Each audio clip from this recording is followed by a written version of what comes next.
Hello, welcome back to Mondays with Mike. I am wearing my We Do Space shirt. I work for a company that's heavily involved in the space industry. In fact, hopefully in the next several years, we'll be involved with sending some people back to the moon. A couple of weeks ago, some of you might have noticed we actually launched a couple of astronauts back into space. It had been 9 years since the United States launched astronauts into space, so that was really cool and really great to see. You know, it's fascinating to think that there are astronauts up in space at the space station right now as I speak.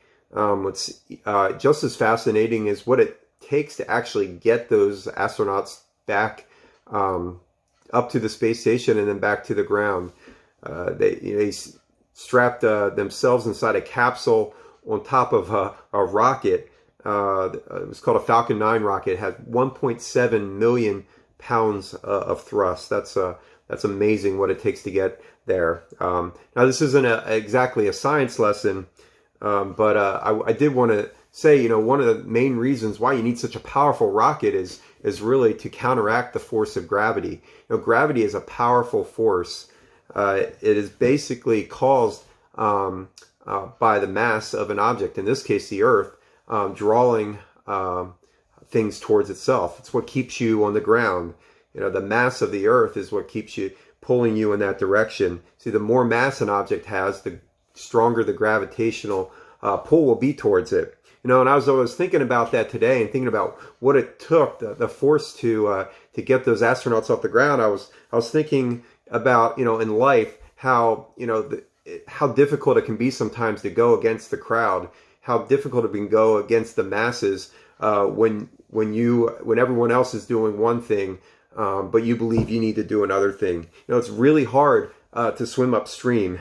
In the same way that rocket requires an extreme amount of force to get those astronauts off the ground, you know, it can be hard to pull away from the masses. It can be hard to be different. It can be hard to do something that's countercultural sometimes. You know, there's a cancel culture out there. I don't know if you heard about it, but I'm sure you've experienced it. And it's very much in play. And it keeps many of us from really reaching new heights. It keeps us in fear.